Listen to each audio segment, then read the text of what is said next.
Salut les vieilles truffes! Aujourd'hui on aborde un problème récurrent chez les chiens, la destruction.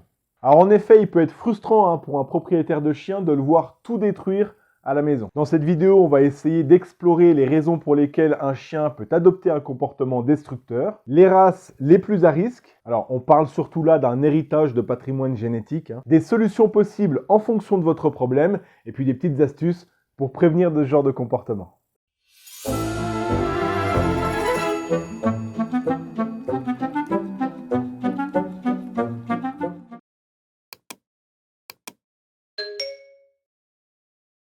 Alors, tout d'abord, avant de commencer, qu'est-ce qu'un comportement destructeur chez le chien? Ce comportement se caractérise par la destruction d'objets dans la maison tels que des chaussures, des meubles, des jouets, des vêtements, etc., etc. Mais il peut également s'agir de comportements comme la mastication excessive, creuser d'énormes trous dans le jardin, ça c'est bon pour les chevilles ça, ou encore le grattage afin de détruire définitivement le revêtement de la porte. Et les raisons pour lesquelles un chien peut adopter un comportement destructeur, elles sont multiples. L'ennui est une cause fréquente, évidemment, surtout chez les chiens qui passent beaucoup de temps seuls à la maison. Un manque d'exercice physique et surtout mental peut évidemment conduire à un comportement destructeur, mais d'autres raisons peuvent être en cause, comme des chiots qui auraient été séparés trop tôt de leur mère ou de leurs frères et sœurs, par exemple. Dans certains cas, des comportements d'anxiété ou de stress peuvent en être la cause, notamment lorsque le chien ressent de l'anxiété de séparation. Alors, puisqu'on est amené à parler d'anxiété de séparation, j'en profite pour faire une petite parenthèse. Je vous rappelle que les chiens domestiques sont des canidés, et donc des animaux grégaires. Les canidés ont évolué pour vivre en groupes sociaux et ont un fort besoin de compagnie et d'interaction sociale pour être heureux et en bonne santé mentale. Si vous laissez votre chien seul à la maison, ce qui est parfaitement normal, il est ici question de compromis et d'adaptation mutuelle pour que chacun s'adapte au mode de vie de l'autre. Mais sans l'avoir habitué correctement à ça, ou pendant des périodes trop longues, il peut commencer à se sentir isolé et déprimé, ce qui peut conduire à des comportements anxieux et amener à de la destruction, mais aussi à de l'aboiement excessif ou faire ses besoins à l'intérieur de la maison.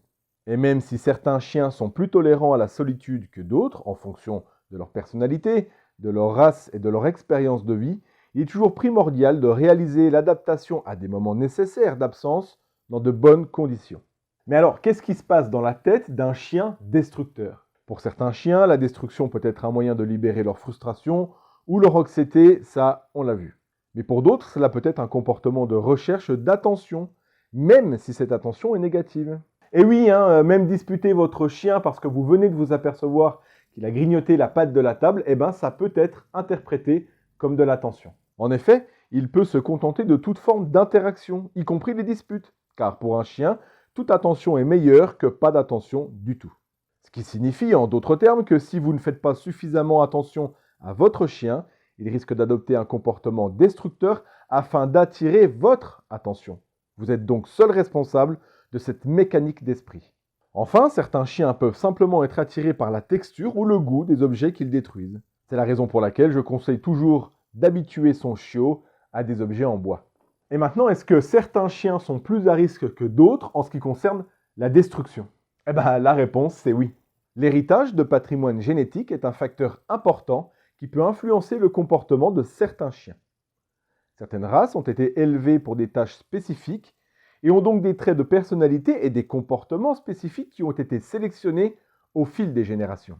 Les races de chiens qui ont été élevées pour la chasse, comme les terriers par exemple, ont une forte tendance à fouiller et à creuser, ce qui peut se traduire évidemment par un comportement destructeur lorsqu'ils sont privés d'activité leur permettant de dépenser leur énergie convenablement. De même, les chiens qui ont été élevés pour garder les troupeaux, comme les border collies, peuvent avoir des instincts de morsure contrôlés qui peuvent rapidement déboucher sur de la destruction si l'on n'y prend pas la mesure et qu'on ne leur permet pas de s'ébattre. Évidemment, l'héritage génétique ne détermine pas complètement le comportement d'un chien. L'environnement, l'éducation et le temps consacré à votre animal jouent un rôle important dans la formation de la personnalité de votre compagnon. Je le répète donc et je le martèle, choisissez d'abord votre chien en fonction de son histoire, de ses besoins et de votre compatibilité avant de simplement choisir votre chien sur des critères esthétiques. Vous pouvez prévenir ce comportement destructeur chez les chiens en posant directement un cadre d'éducation à votre chiot chez vous et en y incluant un endroit rassurant comme une caisse pour chien. J'ai fait une vidéo là-dessus. Offrez-lui suffisamment de stimulation physique et mentale pour qu'il puisse dégager son énergie de manière constructive et travailler sur vos temps d'absence graduellement. Dans le cas d'un comportement de destruction déjà ancré, il est important d'en comprendre les raisons sous-jacentes et pour cette raison, je ne saurais que trop vous conseiller de vous tourner vers un éducateur comportementaliste canin pour vous aider dans cette recherche parce que tous les chiens sont différents et donc la méthode à adopter va être en fonction de votre situation. Cependant, voici quelques conseils à adapter à votre situation, bien sûr. Tout d'abord, posez un cadre d'éducation dès le départ et incluez l'utilisation d'une caisse pour chien. Offrez-lui suffisamment d'exercices physiques et mentaux pour que votre chien puisse dégager son énergie de manière constructive. Travaillez sur les temps d'absence graduellement.